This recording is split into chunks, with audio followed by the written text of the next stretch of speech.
1955, a year of anxiety and triumphs. A major medical hurdle was crossed with the discovery by Dr. Jonas Salk of the anti-polio vaccine, which was to spread a mantle of protection over millions of American children. And the scientist entered the ranks of the medical immortals. Leading drug firms shifted into high gear to meet a national demand, which spread to every crossroads despite early controversy. Each hastily set up center became a mecca for anxious parents shepherding little Johnny and little Jill to their inoculations. They're protected, and it didn't hurt a bit.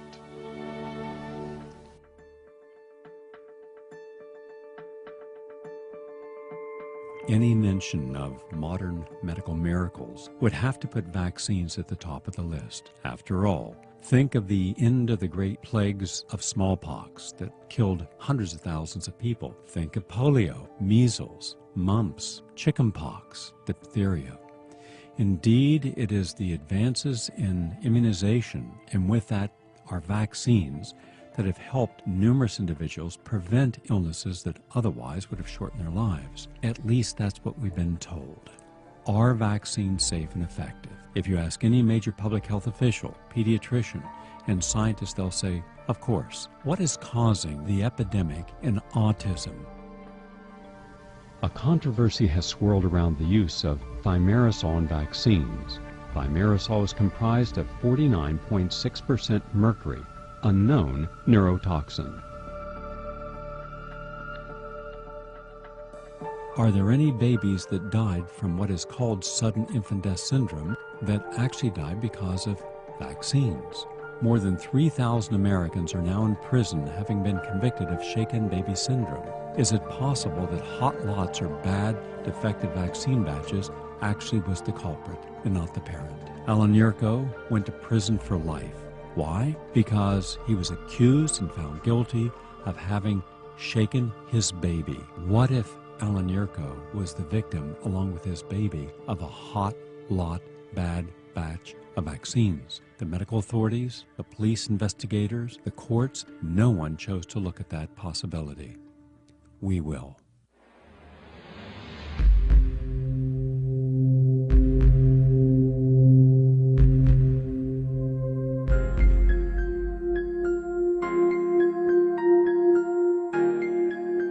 Sadly, many studies have shown vaccination to be a cause of sudden infant death syndrome. One study found the peak incidence occurred at 2 to 4 months in the United States, precisely when the first 2 routine immunizations are given, and half of sudden infant death cases are caused by vaccines. That's about 2,500 to 5,000 infants per year. One of these infants was Alan Yurko's 10-month-old son, Alan. The medical diagnosis was shaken baby syndrome, and in February of 1999, Alan Yurko was sentenced to life plus 10 years, with no chance of parole. In 2003, we took our cameras to Florida's Century Correctional Institution to interview him. Lay out the evidence that supports my innocence. There's quite a bit. My child, who was premature, quite sickly when born. His little chest was concaved, and as he would breathe, you could literally see his little chest caving in and exposing his rib cage in trying to get the oxygen that he needed. He fed well, at first. He saw the pediatrician every week because he was a special care baby. So we actually didn't know this pediatrician. He was kind of thrown on us in the HMO style. And every time that we had taken him in to the pediatrician would just disregard us as being overprotective worrywarts of parents, and would explain it away by one thing or another. Oh, it's his food. Oh, with the congestion, it was the tubes that had to be put down his throat when he was born, in his nose, and things of this nature. And so, and of course, you learn to trust your pediatrician. We thought we were good parents. We had outlined contingency plans if, something happened, what we would do, and we thought we were doing all the right things. Then came time for vaccinations. The HIV, Hep B, DTP, and the polio vaccine. All in one day. Regardless of all those things that were still going on with him, he received all 6 of those shots in one day. I, in effect, arbitrarily trusted my son's life to a stranger. Man I never knew. Just kind of trusted him because he had a white coat on. Had I done something a little different there, then maybe things would be a little different. He might be,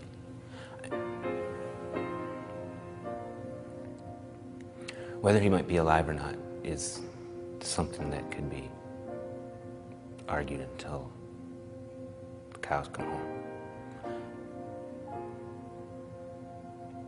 This gets complicated. The story of vaccines, the greater good versus the risk, no matter how small to the individual. It's a debate that began in this country nearly 300 years ago over smallpox.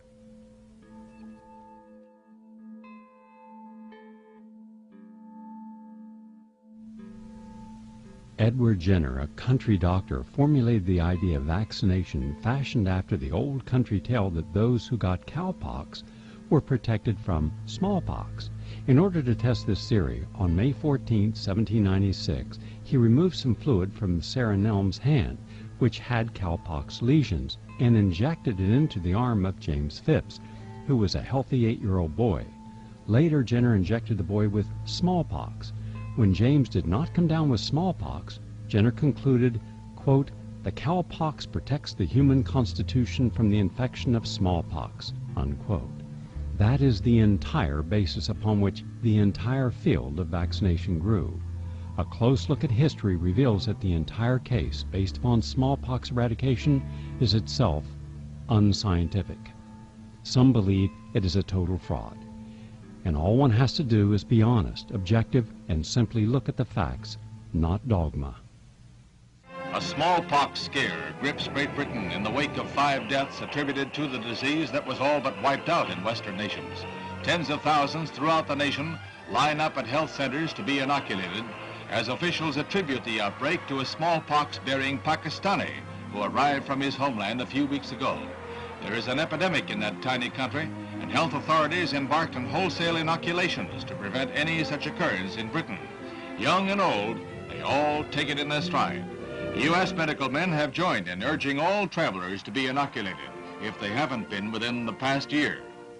There were many doctors at the time that actually stated that in fact these illnesses were caused by the living conditions around during those days. However, it seemed to be much more prudent or a bit more palatable as far as the wealthy landowners were concerned, as far as the factory owners were concerned, as far as government was concerned, to try and find the panacea for these illnesses without having to deal with all these social conditions. That cowpox inoculation had protected James Phipps from smallpox. Within a matter of a couple of years, that observation was translated into 6 languages. His cowpox vaccination became routine by the mid to late 1800s and early 1900s, and by 1977, smallpox, a disease which killed 500 million people in the world's history, was eliminated. The death rate from smallpox went up markedly. Is the only illness that went up because of the use of the vaccine. All these vaccines were introduced at the tail end of the decline. All the declines occurred well before vaccines. It has always been about better food and better living conditions, and never has it been about medical intervention. By injecting poisons, pathogens or whatever from the vaccine into the blood, you have bypassed most of your immune system. When we bypass that natural protection, we attack the baby's cells, we attack the baby's health via the back door. The whole principle of vaccines is very naive, it's very old, and we're using it as a commercial application of an idea that's at least 150 years old. The argument that the pharmaceutical companies make is very deceptive. The assumption is vaccination is a good thing. In order for it to work, we have to spread it as widely as we possibly can, because otherwise the people who are not vaccinated will start a disease moving through the entire population. Therefore, we must work really, really, really hard to get these things into everybody. In the meantime, every single dose of vaccination that is sold brings them a tidy profit. I think parents are wondering why every time industry produces a vaccine, it is automatically added to the mandatory list for school entry. In the United States, the number of mandatory vaccine injections has risen to 36 per child. Each of these injections contains neurotoxins such as aluminum, formaldehyde, aborted fetal tissue, animal byproducts, heavy metals, and many others. What happens to a child's fragile immune system when it's overloaded with these toxins? It is my opinion that a majority of cases now being attributed to shaken baby syndrome are in fact delayed vaccine reactions. We were not given any pamphlets that are by law supposed to be given out to parents when a child is to receive vaccinations. However, we were told that your child may develop a high-pitched cry. You know, he may drop off in his eating and sleeping patterns. He may become warm to the touch, but these are all normal. And don't worry about it because they'll go away. His temperature went up. His feeding pattern was markedly different. But this was normal, so we just gazed upon it with guarded concern. Never vaccinate a sick child because their immune system is crippled. And that's always a dangerous situation. I totally schlepped the whole vaccination thing. I worshipped the vaccines just like people do blindly. I thought they were the sacred cow. Never would question them.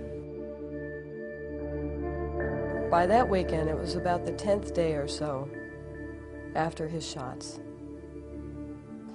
This is when he developed that high-pitched cry. And at first when Ellen and I heard it, we kind of giggled. Like, what is that? Because we had never heard this cry before. Ellen and I discussed, well, if he's not any better come Monday, that we'll take him into the doctor again. Well, that Monday morning came, and I got up, and little did I know that I would literally kiss my family goodbye for the last time. He was a little fussy that morning. He didn't take his whole bottle. He had a couple spit-ups. I noticed that he was very still. I didn't know he'd stopped breathing at first. I ran red lights, fishtailed into the emergency room. I handed the baby over to the counter in the emergency room and I said, please make him breathe again. Doctors, they got him resuscitated. Talking to the doctors, they were saying, well, we think it's sepsis. We're going to take him to the bigger hospital, Florida hospital. We're going to do a life flight or a transport over there. And it was a long day there at that hospital in a waiting room. And there we sat, and sat, and sat. No one would talk to us. No one would tell us what was going on. Going back and forth with Fran, what could it have been, what happened, I don't know. Around 10 o'clock that night, that doctor came out, Dr. Ben Geeds, and had a little conference with us, and he sat us down in chairs, and quite coldly, as a matter of factly, said, your baby has broken ribs and bleeding on the brain, and he's going to die. I lost it at that point. I immediately lost it, and I wound up having to be sedated. I think you got the wrong baby. Can you check this? I mean, I seriously thought he had the wrong baby. Broken ribs, bleeding in the brain. There's no broken ribs. This is a mix-up, some type of oopsie-daisy. And he's saying, no, this is your baby. And we have the x-rays here and this, that, other. We need to know what happened.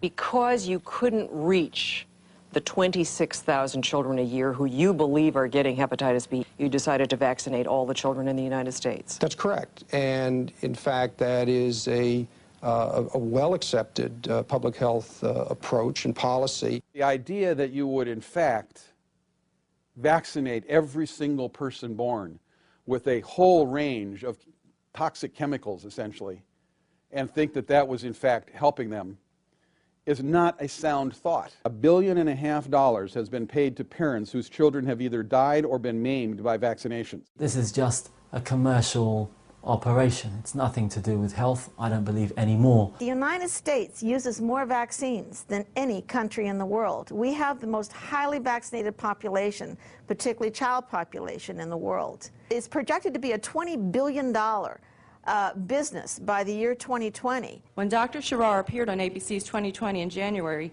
he said that he honestly believed the hepatitis B vaccine had not caused any problems. Can an employee of a pharmaceutical company that manufactures a vaccine be objective in designing experiments to show fault in a product that generates close to $1 billion in sales for his company? There is an alliance between the pharmaceutical industry that produces vaccines, the federal agencies that regulate and recommend vaccines for mass use, and the doctors who give vaccines. We are given journals to read with articles, reporting of results of studies that are primarily bought and paid for by the pharmaceutical industry. We have drug reps come to our office and bring us cushy little meals and give us a spiel about a drug which they learned in a weekend seminar, and doctors are getting this as their major source of information. I spoke to the head of CDC, the person who actually put these programs in place, and he told me specifically that he was terminated in his job because he refused to make the annual public announcement that influenza vaccine should be administered now. Everyone should go get their flu shots. What Americans need to realize is that vaccines are not risk-free. They carry a risk of injury or death, and that risk can be greater or lesser depending upon your individual makeup. In more than 26 states, there is a movement to mandate that girls as young as 11 have the Gardasil vaccine. Gardasil is the Merck-produced vaccine designed to protect against 4 of the over 100 strains of the human papillomavirus. However, according to the lead researcher, Dr. Diane Harper of Dartmouth Medical School, quote, "Giving it to 11-year-olds is a great big public health experiment. It is silly to mandate vaccination of 11 and 12-year-old girls. There's not enough evidence gathered on the side effects to know that safety is not an issue," end quote. In addition, she has stated that Gardasil was never fully tested on young girls. All of the trials were with girls 15 to 25 years old, and in her personal opinion, the vaccine should only be used with girls 18 and up. I think that Merck deserves the Oscar for marketing. They're selling the thing as a cancer scare without telling you, number one, you still might get cancer from the other 30%. Number two, you can't be positive for the HPV that it protects against at the time you get it. Number three, that even if you do get it at the proper time, you don't know whether it's going to work for 20 years. And then you are only going to know that it hasn't worked if you fail to get your pap smears. I started receiving calls from constituents. It became apparent that the public really wasn't educated about this particular disease or even about the vaccine itself. We're supposed to be a free country, but in this area we certainly are not a free country. And it certainly, when it has to do with the health of our children, this is one of the most basic rights we should have but don't have. Employees in the federal government who work for the FDA regulating vaccines, or work at the CDC making policy for vaccines, recommending mass use of vaccines, can leave government service and then go to work for the vaccine manufacturers, literally the day after they retire. This is something that we should not accept. Sometimes people wonder whether or not they represent us, and I think what I can say, having been on that committee for 5 years, is that not only do they represent us, they are us. I think that when they sit around that table and they try and make the decision, is this vaccine safe, and is this vaccine effective, and will this vaccine be useful in this country, and they make a decision about whether or not it should be given to children, I think when they make that decision, what their one guiding principle is, would I give this to my own child, or my own grandchild, or my own niece and nephew? And only then, I think, and only then, are they willing to make a recommendation for children in this country. They are invited into these meetings to all sit there and talk about how they can keep selling the idea to the American public that vaccines are safe. That's why they hold so many vaccine meetings, because they don't want the immunization program to fall, because it's a multi-billion-dollar industry. Dr. Offit was a good example. He sat on an advisory board for a vaccine that he held a patent. He received $350,000 for doing research on that vaccine, and he was paid to go around the country and talk to doctors and tell them it was safe to use this vaccine. At the same time the government tells us it's safe and necessary, there's a government program called the Vaccine Injury Compensation Program, which compensates the families of children who are injured and killed by vaccination to the tune of $200 million a year. It is illegal in this country to sue the pharmaceutical companies and the physicians for injuries caused by vaccination. And if your child is killed or injured, you have to go to the government for a government handout and compensation. Lindsay is representative of all the children who fall under the mandate. Lindsay received the hepatitis B vaccine 2 days before entering high school. The next day, she seemed flu-like. The day after that, so dizzy, she couldn't stand up without holding the walls. The following day, she passed out. Her ability to stand was compromised for almost 6 months due to unremitting dizziness. Following our doctor's advice, Lindsay had the series of 3. It was on the 3rd shot Lindsay became so violently ill within 2 hours that I knew the vaccine was the catalyst of her illness. Lindsay is plagued on a daily basis with headaches of a severe kind, joint pain, seizures, nausea, hair loss, dizziness, gastroesophageal reflux, and extreme fatigue. My daughter shouldn't have to suffer like this because government officials and drug company executives didn't do their jobs. We really have given these companies such wide latitude to develop these vaccines and not really give us full information about what the ingredients in those vaccines can do in the human body. One courageous New York State physician, a lady who wanted to tell the truth about vaccination, was told that she was delusional by the very same federal agency, the CDC, that we now know accepted vaccine recommendations from a professional committee that had over half of its members from pharmaceutical companies that made those vaccinations, and allowed for years deadly mercury toxins to be included in the 29 vaccinations that they claimed our children need.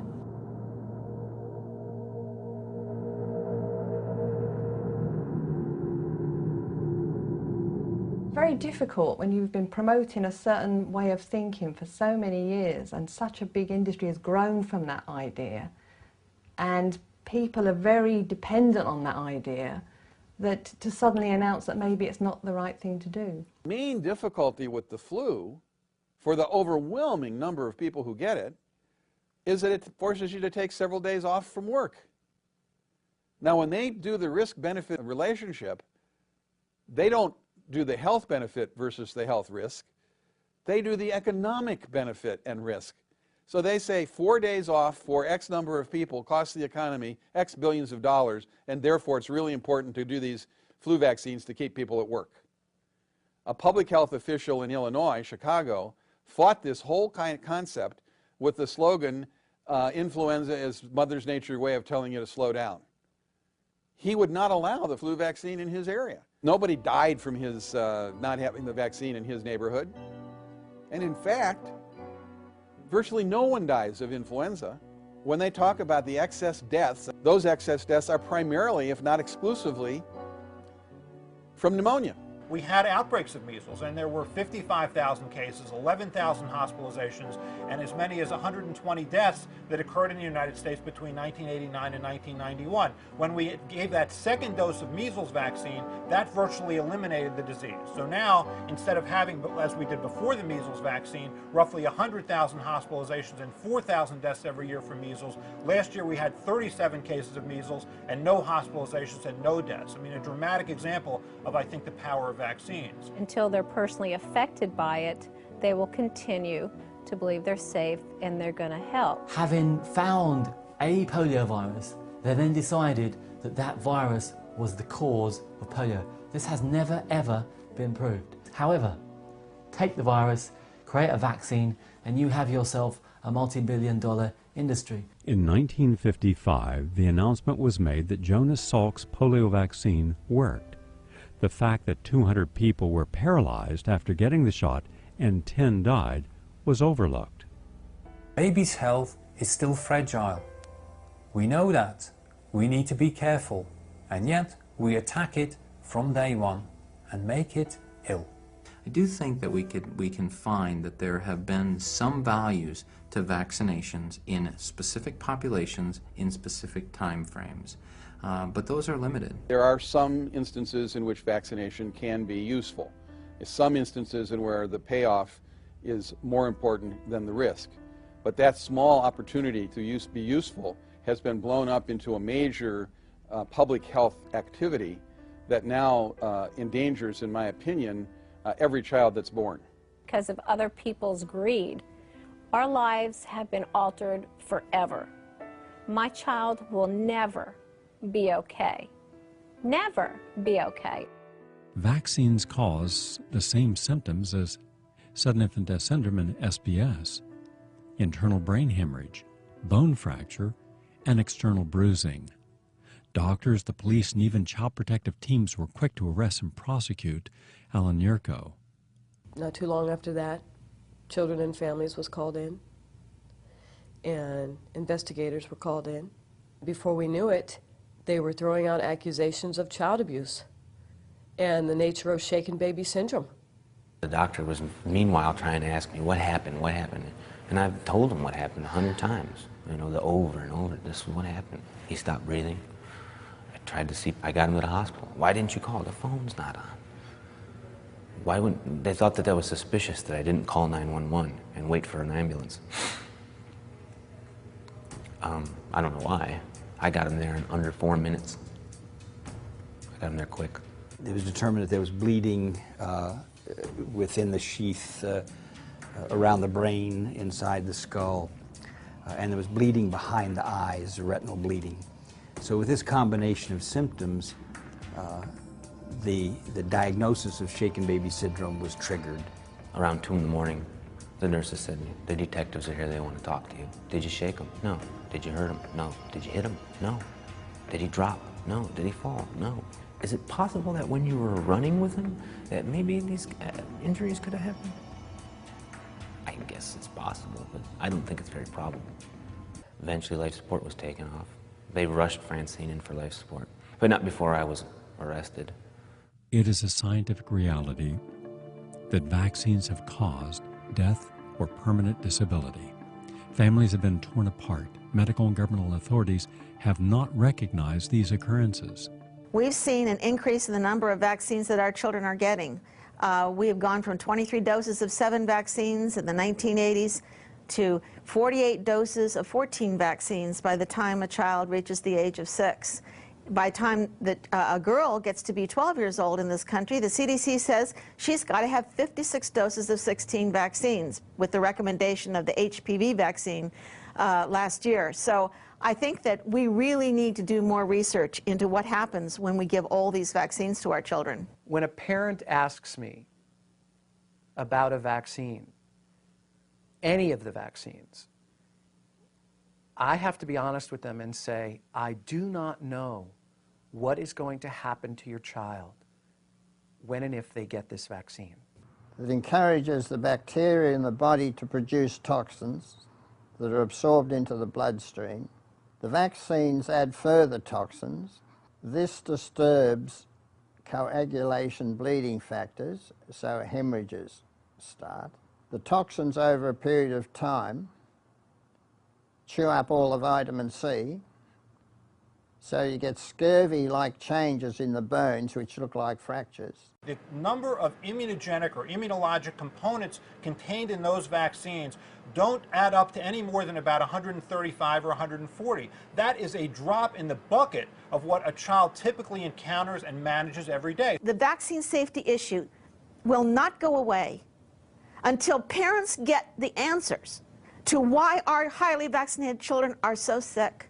A patient has the right, a person has the right, to be fully informed about the risks of any medical intervention and the right to exercise voluntary informed consent. We are desperately trying to find not the cause, but the causes of autism. We believe there are a variety of different causes for this behavioral syndrome. When the CDC was asked to comment upon the toxicity of Thimerosal, Their argument was that, well, there's not enough thimerosal or mercury, preservative, in a vaccine to cause all the damage that we're seeing in autism. But that was with one vaccine. No child receives one vaccine.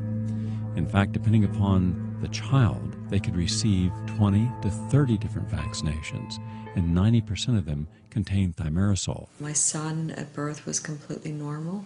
He had APGARs of 9 and 10, met all of his developmental landmarks the first year of life. He was walking and talking. I have pictures of him when he was a little infant that just, you could see the twinkle in this kid's eye. He lost his ability to communicate with us. He stopped eating. He would gag himself and vomit when he would try to eat. He didn't interact with us anymore. You started seeing him turn away. The facial expression started to flatten out, and he wasn't quite the same. Initially, we thought maybe he was deaf. When we shared our concerns with the pediatrician, she ordered tests, referred us to a specialist for a hearing examination. Ultimately, our son was diagnosed with pervasive developmental disorder not otherwise specified, which is a form of autism. My husband and I are both medical professionals. I'm a nurse practitioner. My husband is a physician, and it just didn't seem right to us that our son was autistic. It was at that time that Lynn heard on, I believe it was on the television, that the FDA had come out, had released a statement saying that if your child had received thimerosal-containing vaccines, they may have exceeded their daily exposure of mercury. But don't worry about it. And I think that's what tweaked Lynn. When she heard don't worry about it, she says, well, if they're telling me not to worry about it, I'm going to worry about it. My son was first vaccinated. Unbeknownst to me, he was being injected with 12.5 micrograms of mercury. That's huge. That amount of mercury, by EPA standards and guidelines for ingested mercury, you would have to weigh 225 pounds to be able to process that much mercury. When a parent has a child that's born normally and is walking and talking and meeting milestones and then stops, that parent is going to seek out help. That parent is going to report it. That parent is going to do anything they can to try to get their child back. I have seen children who, as far as we can tell, looking at videos, were completely, utterly normal in every way until they had the MMR vaccine. My grandson was a normal child, and 2 days after, he got 9 shots in one day, several of which contained thimerosal, mercury, 40-some times the amount that was tolerable in an adult. Merck Pharmaceuticals, the sole manufacturer of the MMR vaccine in the U.S., stands by its safety, saying, quote, "The vast weight of medical and scientific evidence strongly refutes an association between MMR and autism." Liam was a normally developing baby until June 27, 1997, when he received his MMR and Hib vaccines. He did everything he was supposed to do. He cooed, rolled over, crept, crawled, pulled up, and walked right on time. He said, "Mama," he said, "Daddy," he said, "Love you." He was born full term, normal in every way, vaginal birth with no interventions or drugs. His APGAR scores were 9 and 10, which means all his reflexes were perfect and present. Before discharge, he was immunized with Recombavax HB against hepatitis B. His 4th night in this world was his first at home, and about 5 hours after arriving home, he had his first seizure. The doctors told us we were causing Ben's seizures, odd behaviors, and delays by bad parenting. We love you. Do you know how much we love you? Oh.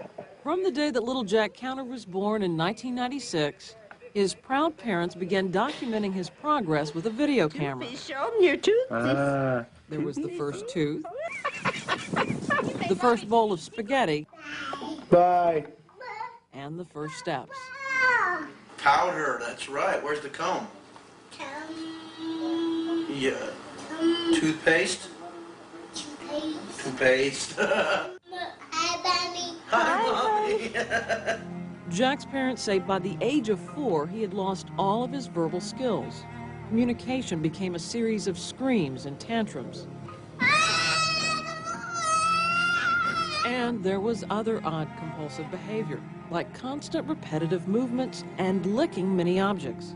It was a urine test for 15 toxic metals that provided Joe and Teresa Counter with the first indication of what was wrong with their son. The test showed that Jack's levels for arsenic, cadmium, and nickel were normal or within an acceptable range. But look at the results for mercury. the line goes off the chart. I was just awestruck that the symptoms of mercury toxicity were identical to the symptoms that my son had experienced. We received no warning. Our pediatrician seemed to think this was like giving an Advil or Tylenol or something. No warning, no, don't watch out, this is dangerous, this could cause convulsions. There's nothing whatsoever. Medical negligence when treating victims of vaccine-induced injury and death is not uncommon. Was that the case with Alan Yurko?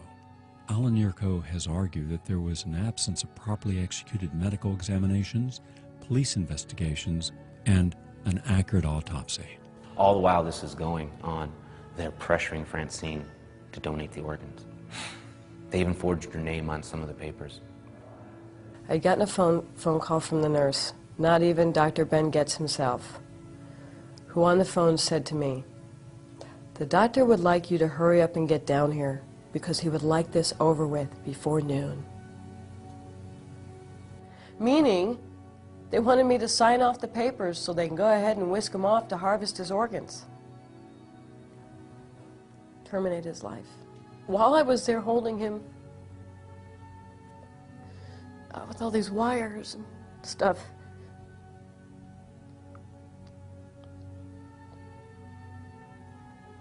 those investigators were outside the door. I just lost my son. I just left him. They had this elaborate plan that they wanted me to get on the phone with Alan. They were going to make special arrangements that I could call into the prison facility. And they wanted me to tell him that I thought that he could do something like this, and let's see what he would say. And when I refused to cooperate, that's when they became angry. And they had gotten up, and they had threatened me that I myself could be arrested. At 2:45 p.m., just a couple hours after he was admitted to Florida, a right arterial heparin line. This was not a flush. This was a line for heparin. Heparin is an anticoagulant. It promotes bleeding. It prolongs bleeding. It triggers and causes complications of bleeding. It is absolutely contraindicated by every known medical orthodox text on earth in patients with suspected closed hand injury or CNS bleeding or any otherwise such complications. Why? Because it causes brain bleeds. If you give it to an individual with anemia and hypotension and it's about 9 times the therapeutic dose, of course you will have bleeding. The bleeding you have 3 types. One is organized, it means it's attached and there was fibrosis, and the other clotted and the other functioning. There are 3 stages. Now the theory of shaken baby syndrome, they said, is you shake the baby a few seconds and you get a bleeding. Now, if Alan or anybody shake the baby and there was a bleeding and the bleeding stopped right there, it means what do you expect? You expect to see one type of bleeding, not three stages of bleeding. So how a forensic pathologist will miss that, I do not understand. The baby Alan, when they did a blood analysis, and he had more than 500,000 platelets per microliter of blood at the admission. It means this is normal or above normal. Why it's above normal a little bit? Because the baby has anemia, and this is we call hyperplasia. The baby lost about 40% of the platelets, and that's to show you the bleeding is happening after the admission. And who's doing that? Is the heparin. When you give heparin, the platelets stick together. On top of that, sodium bicarbonate, NaCO3, was administered, which should be stopped when pH levels reach 7.2 in a diabetic condition or state, and in which Alan met that criteria. He was still given bicarbonate at 7.5, 7.6, and at 7.7. This may sound not a big deal, but it would kill you or me or anyone else if you did it very fast and very effectively. Your brain would swell and you would die. They held him on life support and gave him even more heparin. So by the time that organ transplantation and harvesting procedures were done, about 5 hours after that, an autopsy was done. Here's where it gets very morbid.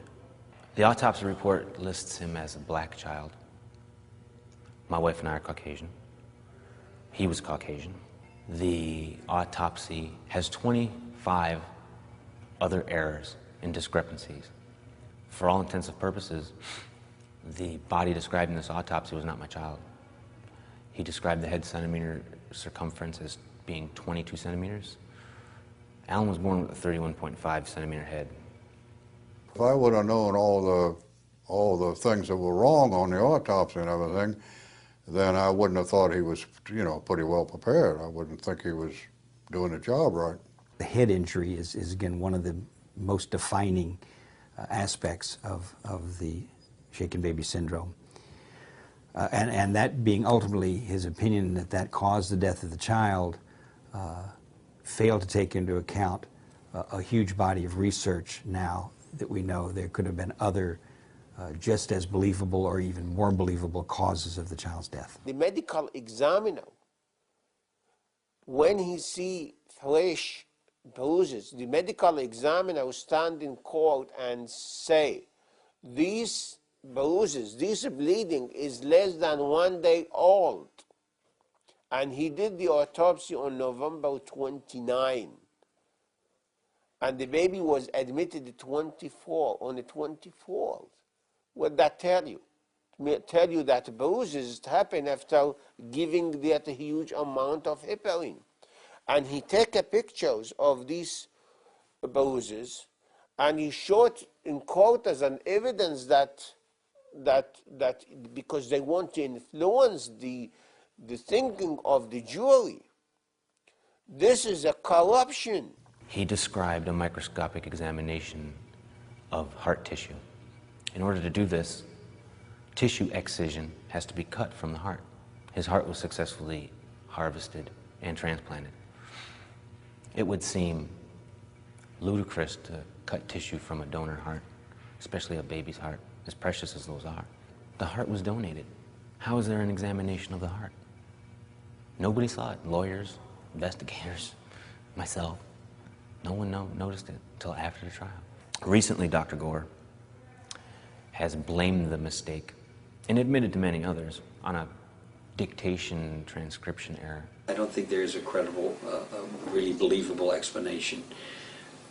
The explanation he might make would be that he does hundreds of autopsies every year. He's overworked and overwhelmed, and as is his staff, and mistakes get made, but it doesn't really explain it. The evidence clear shows that Alan York is innocent.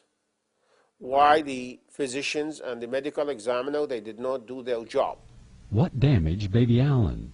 Can constituents of vaccines cause medical emergencies that could be mistaken for shaken baby syndrome? Can they inflict neurological damage that can manifest itself as autism? The mercury in Thimerosal used in the vaccines is a known neurotoxin. One of the most common side effects of mercury toxicity is neurological damage that can cause disruption in how a child's brain will process information. And while the government says that Thimerosal is out of the vaccines, many are crying government hypocrisy. It is recommended and in one state mandated that children get the flu shot, and the flu shot still contains mercury. And what about other potentially dangerous substances in vaccines? What damage can they cause? Well, for one thing, he was sick for a long time. For a number of years, he was very sick. Around a little bit after 2, he started tantruming, and he'd be hitting his head. He was constantly taking off his shoes. He screamed if we dressed or undressed him. He would stare for hours in front of a television and wouldn't move if you blocked the view. He couldn't tolerate playing in the sandbox anymore. He didn't want to sing any of his favorite songs. He would cover his ears and just scream no. My son doesn't have the coordination to be able to take a spoon. He eats off a plate a baby eats off of that has the little sections. He needs something to scoop. I mean, It's so sad that my 11-year-old has to come to me and say, Mommy, can you help me eat? And I think my son spends more time at the doctor's office, you know, than he does on a playground. It's a tough life, and it's a hard life, and I wouldn't wish this on anybody except for the people that knowingly cause this. What had happened to our beautiful baby boy, and how could we help him? My husband and I decided to become advocates and work for increased funding for autism research and for awareness. The answers may not come in time to help our son, but we're hopeful that we can persuade you to see the need for intensive research regarding this disorder, which is affecting more and more children every year. I think that we have many children who are chronically inflamed from receiving too many vaccines again and again. Atypical manipulation of the immune system in the developmental years, particularly through age 3, when the immune system is continuing to develop. It is only when their systems are overburdened, overtaxed, where this system can become imbalanced. By giving large doses of vaccines and multiple doses of vaccines to children, we are unaware of the effect that that has on their immune system.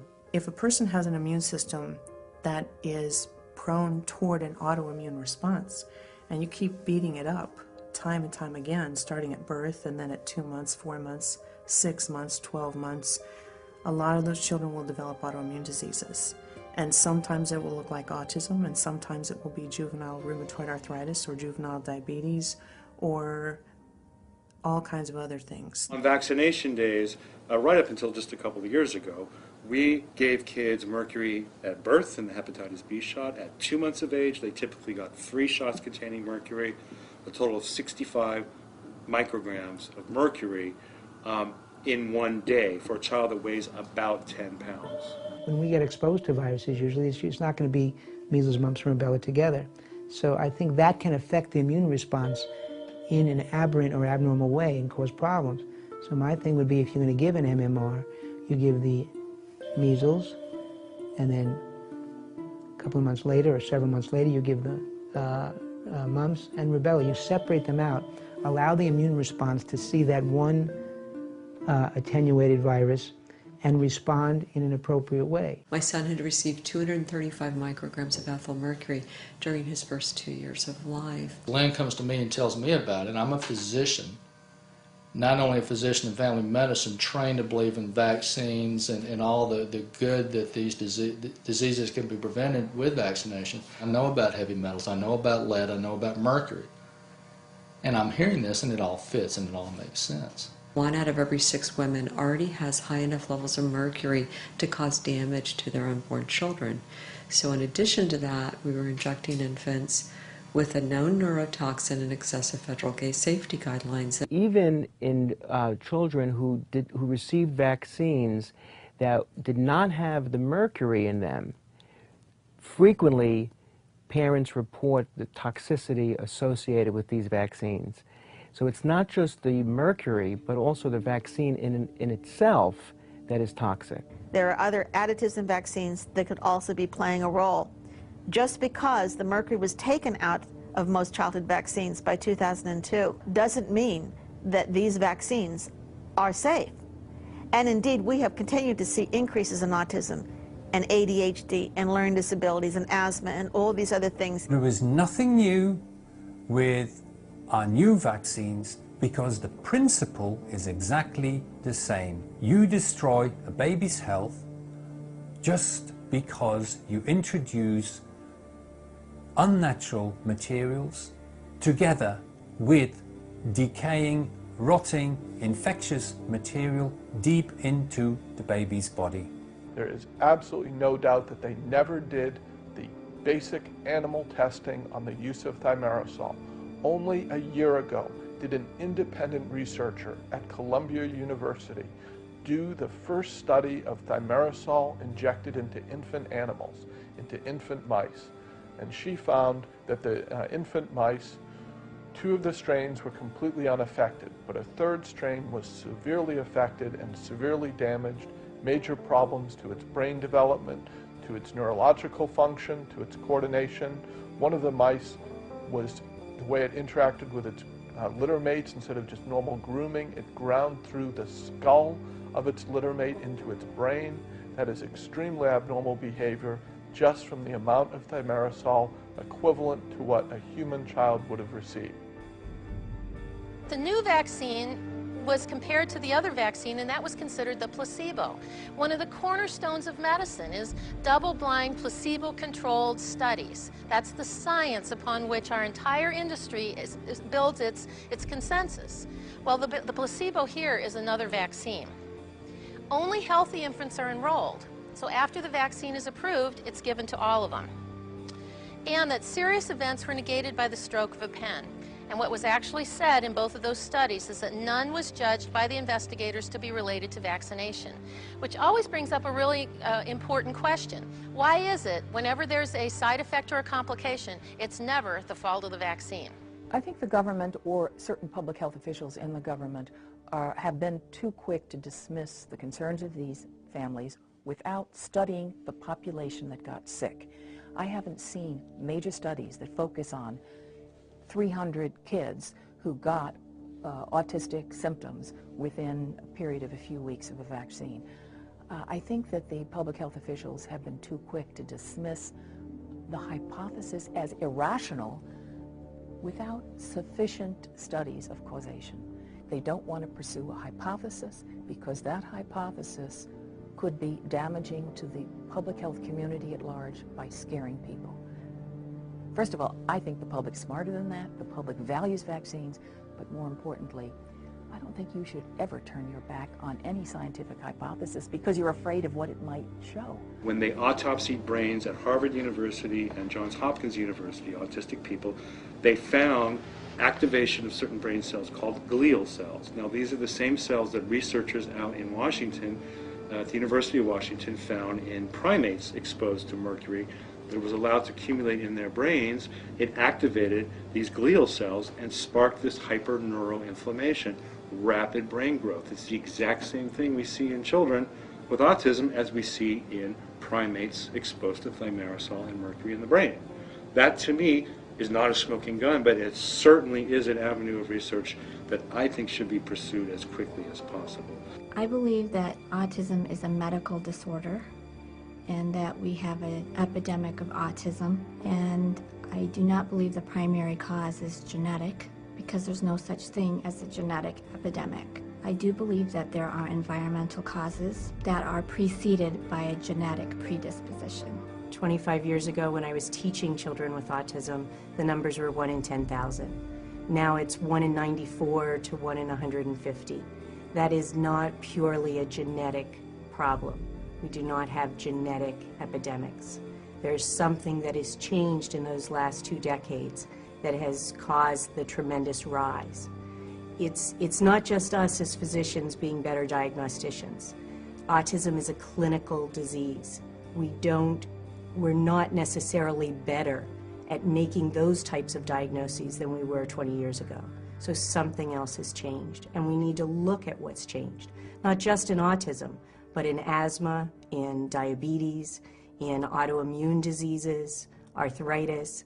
All of those have risen, and what could it be? After nearly losing him, we were sent home the next day with a shrug. No one mentioned the vaccine. Obviously, no one knew what was wrong. I asked for a delay for Ben's other immunizations at 2 months and was refused. I knew that accepted pediatric practice dictates that a sick child should not be immunized, but the doctor refused. When I persisted, he told me we could either immunize Ben on schedule, which we had to do because it was the law, or we could call DSS.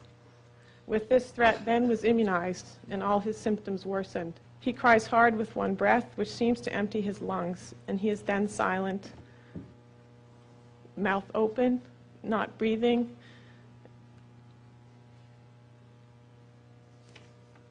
And struggling for air. The thimerosal at the level contained in vaccines never did harm. And I think, that basically thimerosal at preservative levels has been removed from vaccines since the spring of 2001. I think one reason government officials are so adamant in denying any link between any vaccine component and autism, ADD, and other neurodevelopmental disorders is because they truly believe in the critical importance of mass vaccination, that the National Immunization Program must be protected at all costs.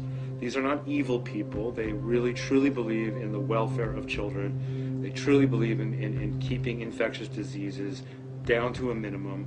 And in order to achieve that, you have to have at least an 80 or 90% vaccination. But there are other motivating factors at work. Human nature. If you've been accused of making a ghastly mistake that may have potentially poisoned a generation of American children and caused tens of billions, if not trillions of dollars in societal costs, not to mention the heartbreak to these families and basically ruining these kids' lives, anybody accused of making that mistake, however inadvertently and in the name of good science and public health, you're going to fight those accusations. You are going to do whatever you can to unearth evidence to exonerate yourself, your profession, your decisions, your reputation, the government, etc.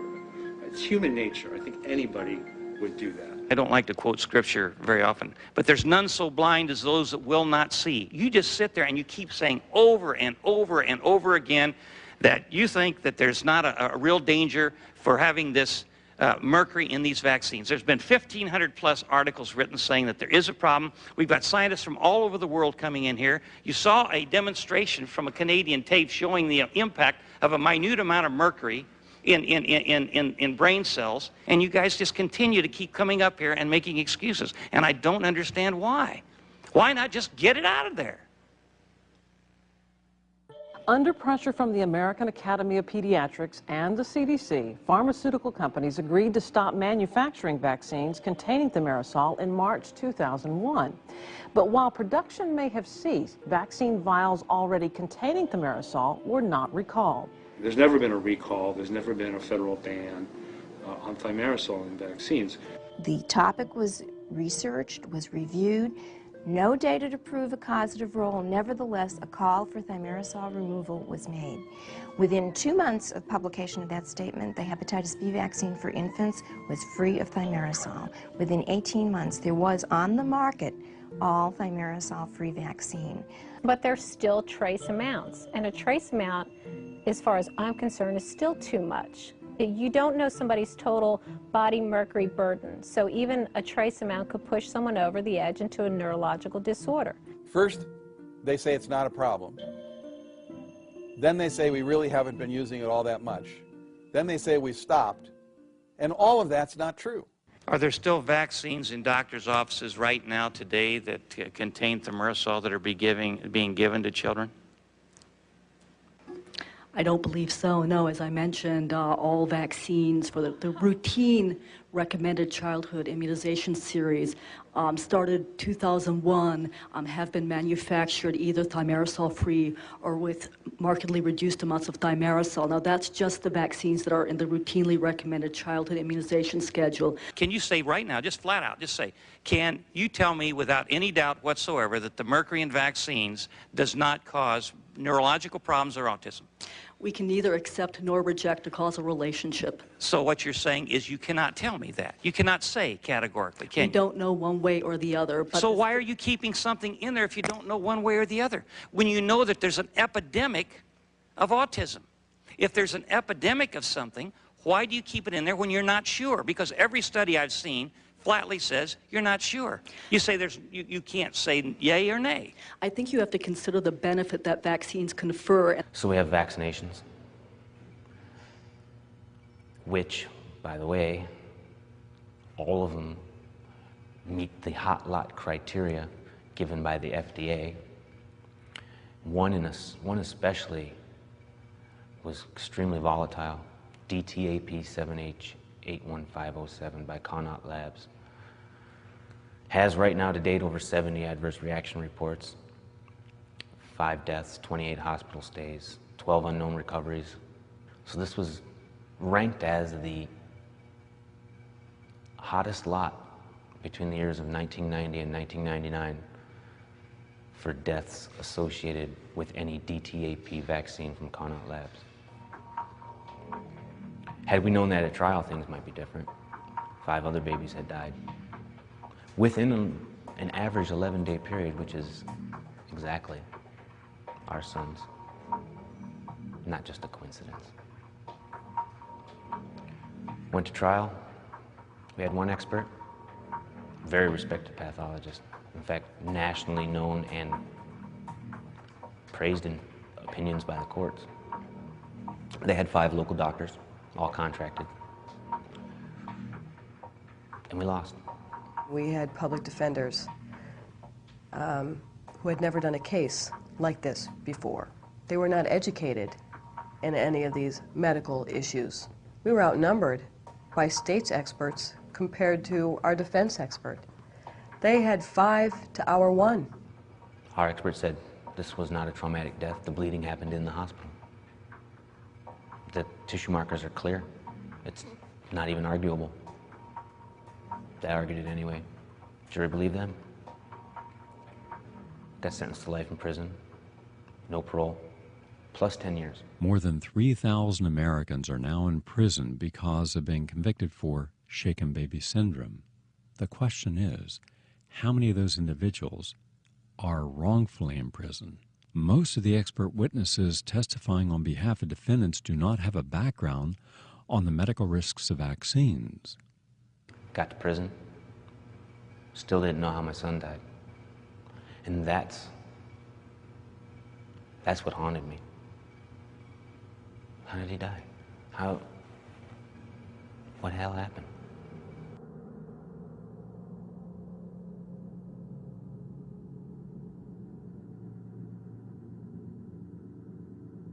Every trial is unique, and every trial has some feature about it that you remember. One of the jurors fell asleep.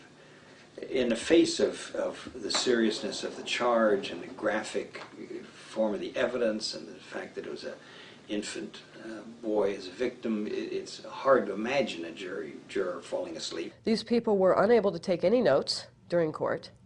They heard nothing but 3 days of medical testimony, so I can't possibly understand what these jurors could even comprehend. A jury that is unfamiliar with the complex nature of the brain, I mean, what could be a more intricate organ to be making decisions on, is given the responsibility of determining innocence or guilt when they really can't fully understand the issues. In spite of the fact that the evidence was complicated, technical, comprising of expert opinions, that the jurors only deliberated 3.5 hours. Just imagine the double negative. You find out your child is autistic, you're told that they're going to remain this way for the rest of their life, and then you're told, oh, by the way, there's no insurance that's going to cover you. Depending upon how severe the child is and which therapies are required, it can cost anywhere between $2 to $5 million over the course of a child's life for treatment. The Vaccine Injury Compensation Fund has a 3-year statute of limitations. If they don't know within that 3-year period that their child may have been affected by these vaccines, they're out of luck. And those people, some are selling their homes, they're spending their life savings. These parents have no way to take care of these kids. These drug companies just keep lying. The media will repeat their lies that there is no cause. And the FDA and the CDC did know. In 1999, there was a secret meeting, and they decided that they weren't going to let the people know. They were going to keep it a secret. There were quotes from people at the meeting that's still a high relative risk, and if that were true, then they felt that it would be unsafe to be using thimerosal in vaccines. Dr. Orenstein, on page 1 and 2, he gives his introduction. My name is Walter Orenstein. I'm director of the National Immunization Program at CDC.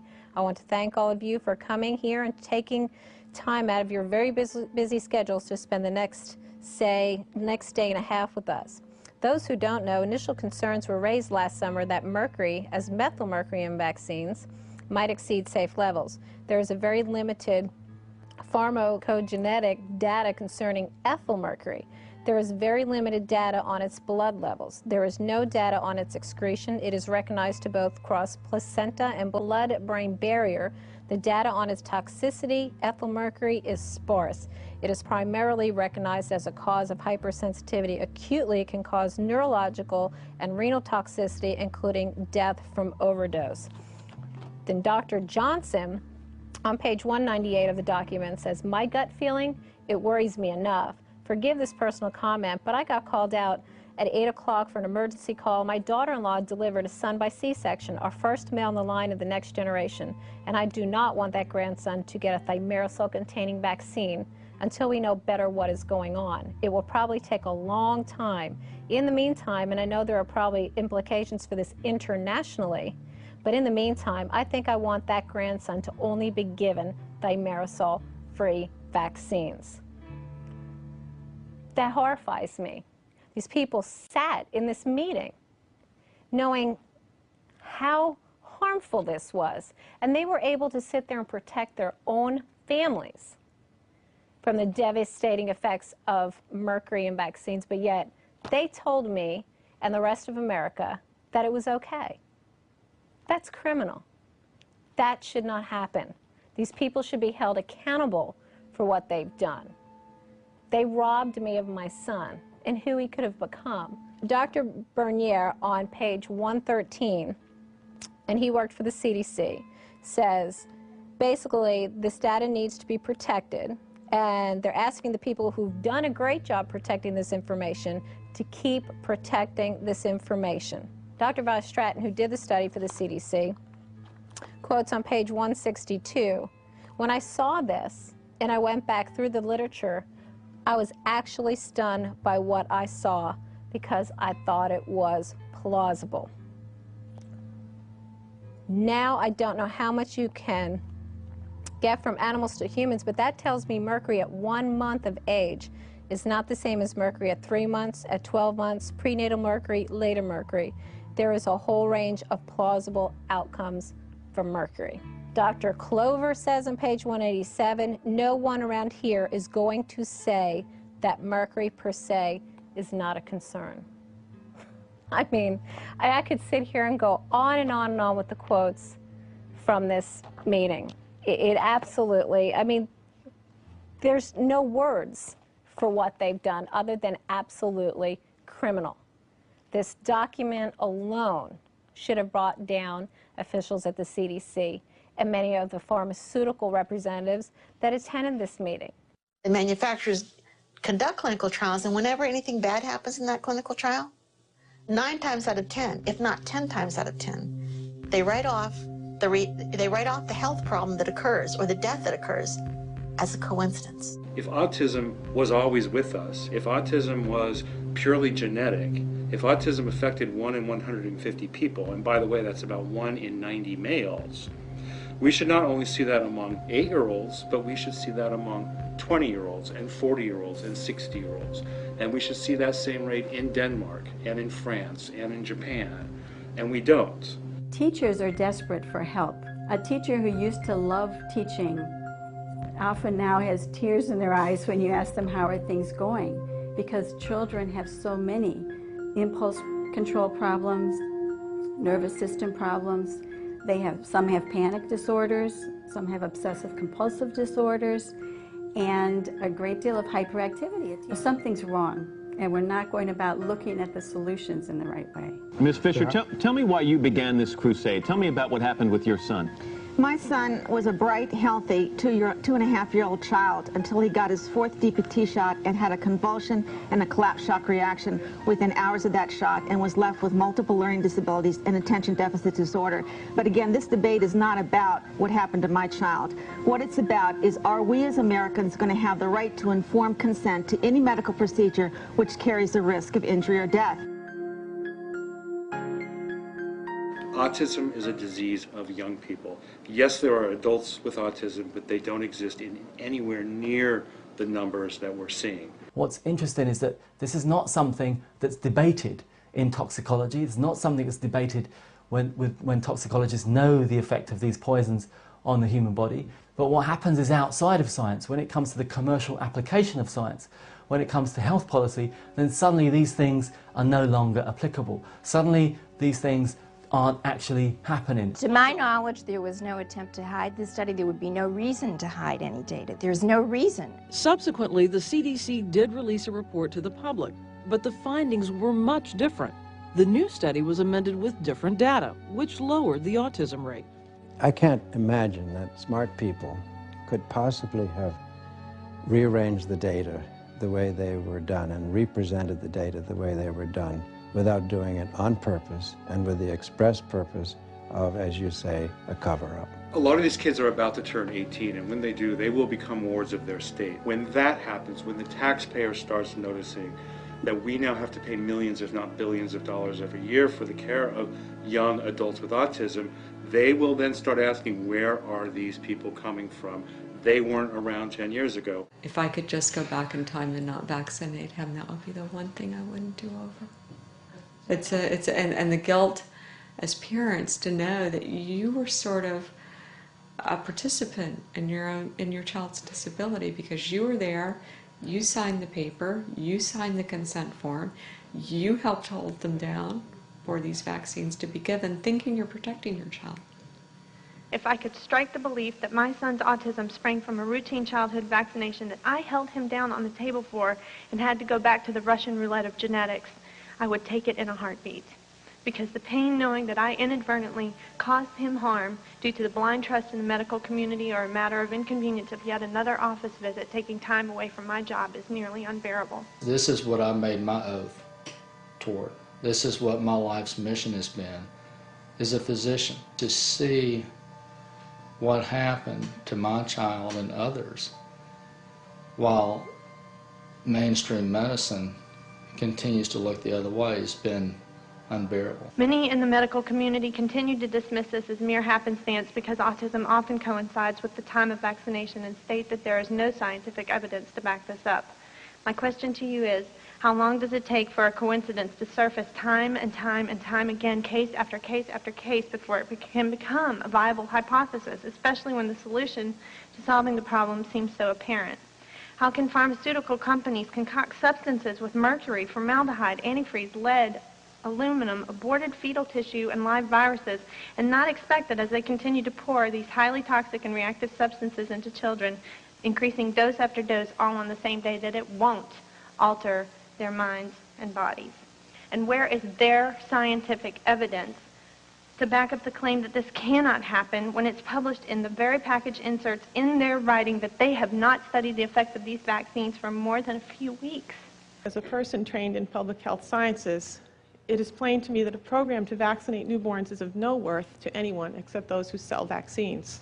We have demonstrated time and time again the importance of having all children immunized in order to prevent these outbreaks of disease. Look, this is not communist China, where the collective good is invoked in order to commit human rights abuses and devalue the life of the individual. This is America, where we have the right to have choices and to make decisions about the health of our children and our families. Alan Yurko believes that he should not have suffered in vain. Therefore, he has been helping others who are incarcerated for shaken baby syndrome, paving the way towards revealing the truth behind sudden infant death syndrome and childhood vaccination programs. How many actual children die each year in the United States due to vaccines? No one knows. I'm sitting out in the yard. I'd had feces thrown on me, urine, spit, sour milk. I'm low on the totem pole of prisoner respect. I really had just an epiphany of some sort in a prison yard. He's been able to find medical information and to coordinate the work of others outside the prison so that now, in the last few years, a great body of new information has been developed. And it hasn't been developed by researchers in a library or in a teaching hospital somewhere. It's been developed in those places, but at the stimulation and leadership of Alan Yurko, sitting in the Florida State Prison up in Century, Florida, up in the Panhandle. I said, I'm not going to let this happen to me. I'm a pretty smart guy. I can understand things. I'm going to be my own expert now. I started writing everybody and their brother. Anybody that had MD, PhD, anything after their name, they were getting a letter. Thousands and thousands and thousands and thousands and thousands. Oh, over 40,000 letters. Myself, not including others now. About 400 more letters later, we started to get some responses. There's something about the letter that absolutely galvanized me. I mean, I just sensed or knew that something was very wrong. I did write back, asked to have the medical records sent. Francine did send the medical records, and first thing I looked for was the vaccine records. And I said, that's it. I ended up interviewing Alan and including his story in our publication, and I made it clear to him that we were not an anti-vaccine organization. And he responded with something that struck me. He said, "I'm not anti-vaccine either. I'm pro-vaccine safety. But we're not a barbaric society where we sacrifice some children and maim some infants for the benefit of others." And I then saw the perspective with which the Yurko Project looks at the vaccine safety issue. The media is even now on our side. I can't believe that. The media was not very kind to me at first. Now they're asking the medical examiner to step down. I think that Alan Yurko is doing the best he can to research all this, and like you say, if he was guilty, I don't think he'd even be taking time to do this. He'd just be forgetting about it. One of the big things that has continued to keep us together is the hope and the faith that justice will prevail, and he will be home soon. My daughter, Lila LaRose Belkin, died on September 16th, 1998, at the age of 5 weeks, about 15 hours after receiving her second hepatitis B vaccine booster shot. Lila was a lively, alert 5-week-old baby when I last held her in my arms. Little did I imagine, as she gazed intently into my eyes with all the innocence and wonder of a newborn child, that she would die that night. She was never ill before receiving the hepatitis B shot that afternoon. At her final feeding, she was extremely agitated, noisy, and feisty, and then she fell asleep suddenly and stopped breathing. The autopsy ruled out choking. The New York medical examiner ruled her death sudden infant death syndrome. But in the notes and in the conversations with our pediatrician and with us on the day of the autopsy, what the coroner said: brain swollen, not sure cause yet, could not see how recombinant vaccine could cause problem. SIDS is a diagnosis of exclusion. It means it's not this, it's not that, it's not something, it's not, a swollen brain is not SIDS. And it turns out that in the medical literature, a swollen brain inflammation is one of the most common signs of an adverse reaction to a vaccine. At first, I just wanted to get out of prison, go home, be with my family, clear my name, be part of my daughter's life, make this right. I didn't care about everybody else's family. I could have cared less. I was thinking about me. But after you get into the books and you start looking at what really is going on, there's just no way you can't start saying, oh my God, 6,000 babies died last year from a bad vaccine? It's no longer just about Alan Yurko in the case of our family. It's about so many others out there. Alan Yurko had the representation of experienced and capable lawyers. What he didn't have was the benefit of medical knowledge that is available now, but was not available then.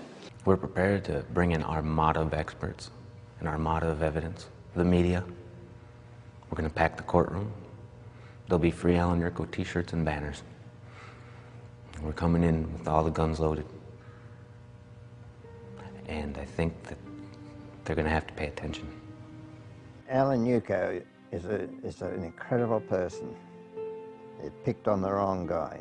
I believe that there are actual cases of shaken baby syndrome. What I don't believe is that parents are all of a sudden in epidemic and pandemic fashion shaking their babies. It just doesn't make sense. I believe poor medicine and poor diagnosis, assembly line diagnosis, lazy medicine, and iatrogeny is leading to a great number, vast number of innocent people being accused. And I believe vaccinations are prime in this. As a lawyer who's practiced criminal law for over 35 years, I've come to the conclusion that Alan Yurko is an innocent man. And I'm standing in his corner, and I do anything I could to see that he gets another trial and that he's acquitted of these charges. Would you have another child?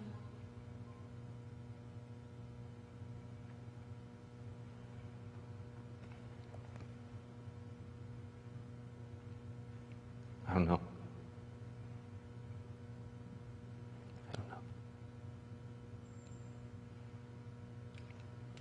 be scared.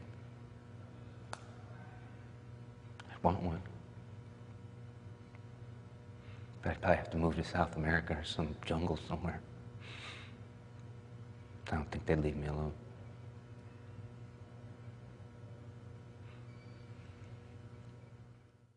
The big problem is that cases are never properly investigated. We need to have a law that they do differential diagnosis in any case of injury and death in child. If Alan Yuko is freed, it will demonstrate to doctors a whole new understanding of infant illnesses. My message to parents is to educate before you vaccinate. At least do your research. Get the pamphlets. Look on the internet. Look up what is in those vaccines that you are going to put into your child. You need to do your homework on those products just as we do on car seats and the cars we drive as well. It is my belief that we have been miseducated when it comes to vaccination and immunization. It is clear that vaccines do not automatically provide lifetime immunization. It is also clear that the idea that they are safe and effective has never been proven by any measurable standards. Part of the reason we're not learning about prevention or natural treatment is because it's not profitable. It's not patentable. The problem that we have here, I believe, is the mistake of believing that experts have the answer to questions. And in fact, the responsibility for the health of children in this society rests primarily on the children's parents. And parents should have the right to opt out of vaccination. The right to informed consent to vaccination can be defined as a human right because vaccination is a medical intervention that carries a risk of injury or death. And if you cannot make a choice about whether or not you're going to put yourself or your child at risk for a vaccine that could kill or injure you, then how can we say that we are free in America? This isn't freedom. I'm trapped. I am absolutely trapped. I can't keep up with the care of my son because no one will help me. If we are wrong, we should know about it. We need the evidence, the proof, one way or the other, so that parents can be reassured or otherwise. Because if it eventually turns out that we're true, the whole vaccination program will be in chaos throughout the Western world. It's time to stop hiding from the questions around vaccines, around their safety and their efficacy. We owe it to the kids. We need to be more responsible. We need to open this dialogue throughout everyone in the medical community and the healthcare community. It's the system that we should attack. It's the system that we should get rid of, not the individuals who are conscientious, are doing their best, working within the system. Take the commercialism out of medicine. Go back to when physicians were primarily concerned with the welfare of their patients. I believe that a nation that requires all of its children to receive dangerous chemicals injected into them from birth, knowing that some of them will die and some of them will be maimed, faces an enormous moral question that it has to sort out.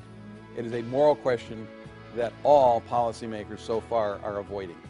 I think if we're personally affected in whatever way, cancer, autism, autoimmune disease, that then our eyes are opened. And I think one by one, our eyes are becoming opened because more and more of us are personally affected by these diseases.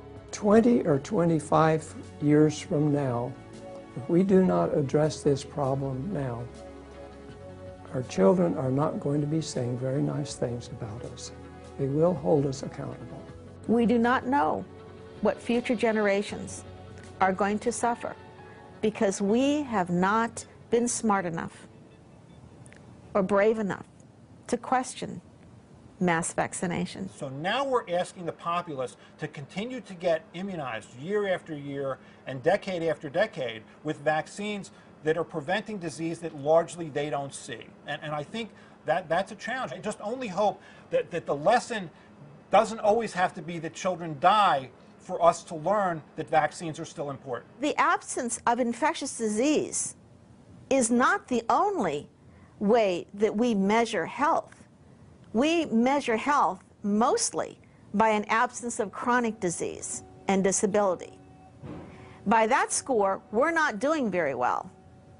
And I think we need to take a step back and examine whether or not we should be having some of these infections. We should be getting the flu when we're young and develop an immunity to type A and type B flu. And when that strain comes around in another 10 years, we already have an experience with that strain and we don't get it again, or we get a much milder case. The only protection there is health. We have to keep ourselves healthy. I want to read you something that I bought my son the day he was born. It's a card. And it says, "On the day you were born, I held you close and felt your tiny body warm against my own. I looked at you and looked at you as you slept. I felt as if my eyes couldn't hold enough of you. Then you looked into my eyes with trust and innocence, and we locked hearts." And why this is so important to me is that my son trusts me. He trusted me to do the right thing for him. So I trusted the Centers for Disease Control. I trusted the Food and Drug Administration to make sure what I was doing and the decisions I made for my child were safe. They failed. They're asleep at the switch. The Honorable Seattle Lawson Circuit Judge Pizarro. Be seated.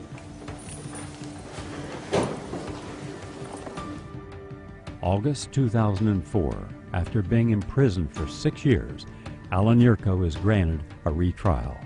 On August 27th, the charges of shaken baby syndrome were dropped, and Alan Yurko was released from the Century Correctional Facility. I can't explain how I felt walking out of the county jail. Even the prisoners that were, as I was walking out and walking by all the, it's almost like a perp walk. I had to walk by hundreds of them. They were standing up and cheering, giving me thumbs up. That was, I started thinking like Shawshank Redemption or something. It's just unreal. It's really unreal. Yes, they got in some good licks, but I think we won in that event in technical knockouts. We did great impeachment of their witnesses. They broke down. Their witnesses actually, at trial, never ever conceded to any differential diagnosis.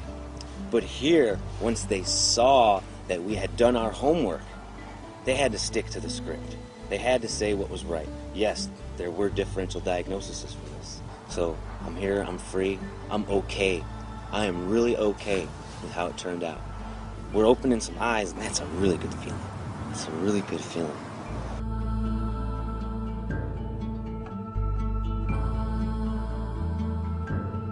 Today, Alan Yurko is helping to fight on behalf of others who have been falsely charged for shaken baby death syndrome. It is not possible to cover all the different aspects of an important story such as this in the limitations of one program.